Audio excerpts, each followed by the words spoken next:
All right, so today we're diving into something pretty huge, rebuilding trust. I mean, it feels like everywhere you turn these days, it's harder and harder to know what's real. Like, can we Yeah. even connect authentically anymore? Yeah, I'd say you hit the nail on the head there. It's definitely a defining challenge. And what's interesting about the material we've been looking at is that it's not about some top-down solution. It's about what we can do, like each of us individually in our own lives and communities. Yeah, totally. A much more ground level approach. And in this deep dive, we really want to get to those practical steps, give our listeners tangible things they can actually do to navigate all the noise and build those stronger connections. So where do we even begin? Well, one of the core ideas that keeps coming up is this commitment to truth and accountability. And you know what's fascinating? The research really shows how much our individual actions directly affect the bigger picture. Oh, really? How so? Well, just think about it. Even sharing something you just think is true, like without doing a quick fact check that contributes to the problem right there, that tiny pause to verify can make a ripple effect. Huh. And admitting when we're wrong, that's not weakness. It shows integrity. It builds It's trust. more about valuing accuracy than just appearing right all the time, right? Exactly. And another big theme is fostering those human connections, direct ones. It's almost like a pushback against how digital everything has become. I can see that. I mean, we're constantly online. Right. But when you have those face-to-face conversations, there's just so much more. You pick up on those little cues, the tone of voice. It's hard to replicate that online. And when we listen to truly understand someone, even when we disagree well, that builds bridges instead of walls. Yeah. Assuming good intent is key. It's so easy to jump to negative conclusions, but that doesn't get us anywhere. And even just those small everyday interactions in your community, like chatting with a neighbor or joining a local initiative, those seem small, but they really matter. Absolutely. They're the threads that hold the social fabric together. And, another point that these sources emphasize is pushing back against cynicism. Instead of being overwhelmed by negativity, it's about focusing on what we can actually do. That's where agency comes in. I like that moving from critique to contribution. Hmm. What are some examples?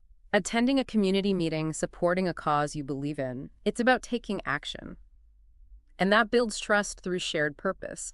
But let's face it, we all encounter those moments when someone's sharing information that's just iffy. Oh, yeah, all the time. Yeah. So how do we deal with that constructively? Well, the sources suggest a really interesting approach. Instead of calling someone out or getting confrontational, what if we start with curiosity?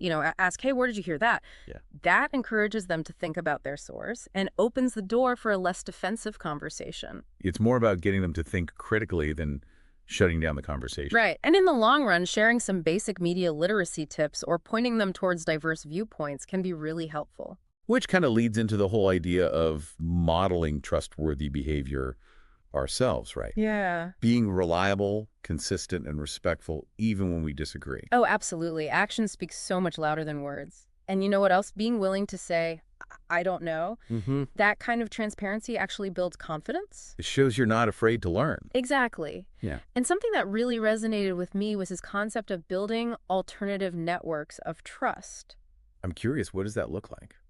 Well, think about joining a book club or taking up a hobby with others, getting involved in a local project where you're collaborating and depending on each other. Those shared experiences, they naturally build trust. Yeah, that makes And sense. teaching people how to do effective research, empowering them to find information themselves.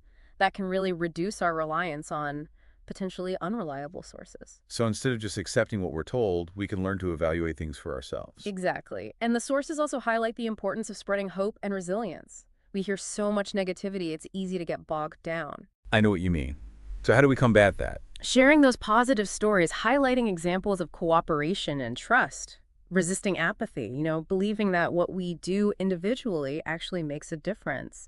Celebrating those small wins, those create a ripple effect too. So it's not about some grand solution. Rebuilding trust really does come down to those everyday choices. It's about how we interact with information and with each other. Those small actions taken together, they can change things in a big way. And for all of you listening out there, what's one small step you can take today in your own life to foster a little more trust? Just observe what happens, those seemingly small efforts.